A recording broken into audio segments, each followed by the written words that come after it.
Hello yours, అందరికీ నమస్కారం. Welcome to my channel. ఈరోజు మీరు చూడబోయే రెసిపీ చేపల పులుసు. ఇంతకుముందు కొరమీను చేపలతో రెసిపీ చేసి పెట్టాను, మన ఛానల్లో ఉంది, ఒకసారి చెక్ చేయండి. ఇప్పుడు రావు చేపలతో కంప్లీట్గా వేరే స్టైల్లో చేసి చూపిస్తాను. టేస్టీగా ఈజీగా ఎలా చేయాలో, ముక్క విరగకుండా ఎలా చేయాలో చూపిస్తాను. దీనికంటే ముందుగా రెసిపీ నచ్చినట్లయితే ప్లీజ్ సబ్స్క్రైబ్ చేసుకొని వీడియో ఫుల్గా చూడండి. అలాగే మీ ఫ్రెండ్స్కి షేర్ చేయండి. మీరు ఇచ్చే ఒక లైక్ ద్వారా వీడియో వేరే వాళ్ళకి కూడా రీచ్ అవుతుంది. ఇప్పుడు రెసిపీలోకి వెళ్దాము. ఇక్కడ నేను 2 kgs రావు చేపలను తీసుకున్నాను. ఇందులోంచి తల తోక ముక్కలు సపరేట్ చేసి మధ్య భాగంలోని మాత్రమే తీసుకొని ఉప్పు వేసి బాగా వాష్ చేసుకున్నాను. ఇవి ఇప్పుడు 1.5 kg ముక్కలు ఉన్నాయి. వీటికి ముందుగా ముక్క చెప్పబడకుండా ముందుగానే 1/2 టీ స్పూన్ పసుపు, 1.5 టీ స్పూన్ కారం, కొద్దిగా ఉప్పు, 1 టీ స్పూన్ అల్లం వెల్లుల్లి పేస్ట్ వేసి కలిపి గంట ముందు నానబెట్టాను. ఇక్కడ చింతపండు 50 గ్రాములు తీసుకున్నాను. 10 నిమిషాల ముందు కడిగి నానబెట్టాను. అలాగే ఒక కట్ట పుదీనా తీసుకున్నాను. అలాగే 4 పచ్చిమిర్చి ఘాట్లు పెట్టుకున్నవి, అలాగే 2 మీడియం సైజు ఉల్లిపాయలు ఈ విధంగా కట్ చేసుకోవాలి. అలాగే 4 యాలకులు, 4 లవంగాలు, 1/2 ఇంచు దాల్చిన చెక్క, 1 టీ స్పూన్ షాయి జీరా, 3 టీ స్పూన్ల ఎండు కొబ్బరి ముక్కలు తీసుకున్నాను. అలాగే జీలకర్ర, మెంతులు తీసుకున్నాను. ఇప్పుడు స్టవ్ ఆన్ చేసుకొని ప్యాన్ పెట్టుకొని ముందుగా కొబ్బరి ముక్కలు వేసి 1 నిమిషం ఫ్రై చేసుకోవాలి కలుపుతూ. ఈ విధంగా సిమ్లో పెట్టుకొని కలుపుతూ ఫ్రై చేయాలి. కొద్దిగా కలర్ మారాక 1 టీ స్పూన్ జీలకర్ర, 1/2 టీ స్పూన్ మెంతులు వేసుకోవాలి. ఇవి కూడా కలుపుతూ ఫ్రై చేసుకోవాలి. కొద్దిగా ఫ్రై అయిన తర్వాత ఈ అన్ని మసాలాలు దినుసులు వేసుకొని 30 సెకండ్లు ఫ్రై చేసి స్టవ్ ఆఫ్ చేసుకోవాలి. చేసి వేరే ప్యాన్లోకి తీసుకొని చల్లారనివ్వాలి. ఇప్పుడు ఒక మిక్సీ జార్లోకి ఈ మసాలా దినుసులను వేసుకొని ఒకసారి మిక్సీ పట్టుకోవాలి. ఈ విధంగా పౌడర్ లాగా మిక్సీ పట్టుకోవాలి. తర్వాత అదే ప్యాన్లోకి 2 టీ స్పూన్ల ఆయిల్ వేసుకొని కట్ చేసుకున్నటువంటి ఉల్లిపాయల్ని ఇందులో వేసుకొని కలుపుతూ బ్రౌన్ కలర్లోకి వచ్చే వరకు ఫ్రై చేయాలి. ఈ విధంగా కలుపుతూ ఫ్రై చేసుకోవాలి మీడియం ఫ్లేమ్లో. ఈ విధంగా కలర్ మారాక వీటిని చల్లారనిచ్చి మిక్సీ జార్లోకి వేసుకొని కొద్దిగా వాటర్ వేసుకొని పేస్ట్ లాగా చేసుకొని పక్కన పెట్టుకోవాలి. ఈ విధంగా పేస్ట్ లాగా తయారు చేయాలి.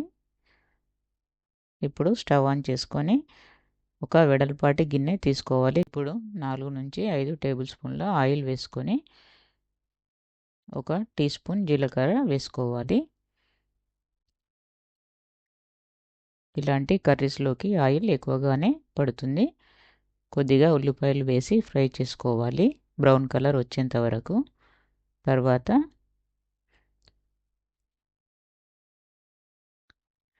పుదీనా ఆకుల్ని వేసి కలుపుతూ కలర్ మారే వరకు ఫ్రై చేసుకోవాలి.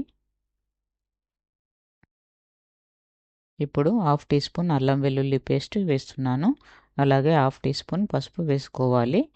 ఇంతకుముందు చేపలకి వేసి కలుపుకున్నాం కదా, అందుకని ఇందులో తక్కువగా వేస్తున్నాను. ఇవి కాస్త ఫ్రై అయ్యాక మిక్సీ పట్టుకున్నటువంటి మసాలాని ఇందులోకి వేసి ఫ్రై చేసుకోవాలి. ఈ విధంగా కలుపుతూ ఆయిల్లో బాగా ఉడికించాలి. అడుగంటకుండా మిక్సీ జార్ కడిగినటువంటి వాటర్ని ఇందులో వేస్తున్నాను. ఇప్పుడు ఇదంతా బాగా ఉడికి ఆయిల్ అంతా బయటకు వచ్చే వరకు ఫ్రై చేసుకోవాలి మీడియం ఫ్లేమ్లో. రెసిపీ నచ్చినట్లయితే ఒక లైక్ వేయండి, కామెంట్స్ ద్వారా తెలియజేయండి. ఈ విధంగా ఆయిల్ మొత్తం బయటకు రావాలి. ఆయిల్ బయటకు వచ్చిన తర్వాత 2 టీ స్పూన్ల కారం, కొద్దిగా ఉప్పు వేస్తున్నాను.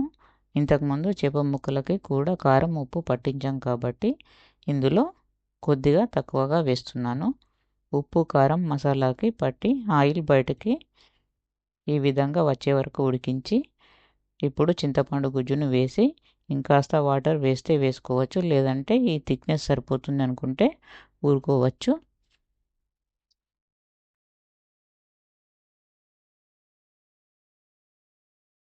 ఇప్పుడు మూత పెట్టి ఒక మరుగు వచ్చిన తర్వాత చేప ముక్కల్ని ఒక్కొక్కటిగా ఈ విధంగా పెరిచినట్టు వేసుకోవాలి. ఒకదానికొకటి తాకకుండా విడివిడిగా వేసుకోవాలి. ఈ విధంగా 10 నిమిషాలు మీడియం ఫ్లేమ్లో ఉడికించాలి మూత పెట్టి.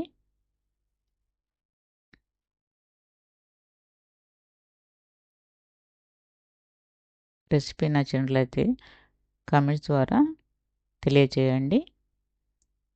ఇప్పుడు మూత తీసి 4 పచ్చిమిర్చి చిలికలు వేసుకోవాలి. అలాగే కొత్తిమీర ఆకుల్ని కూడా వేసుకోవాలి.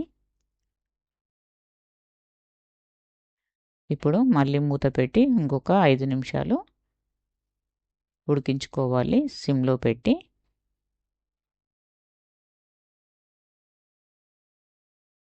ఈ విధంగా గరిట పెట్టకుండా ఈ విధంగా కుదపాలి. గరిట పెడితే ముక్కలు విరిగిపోతాయి. ఈ విధంగా ఆయిల్ బయటకు వచ్చింది అంటే కర్రీ రెడీ అయిపోయినట్టే. స్టవ్ ఆఫ్ చేసుకొని సర్వ్ చేసుకోవాలి. ఎంతో టేస్టీగా ఉండే చేపల పులుసు రెడీ. మీకు కనుక నచ్చినట్లయితే ఒక లైక్ వేయండి, మీ కామెంట్స్ ద్వారా తెలియజేయండి. వీడియోని స్కిప్ చేయకుండా చూడండి. Thank you for watching. Please do subscribe.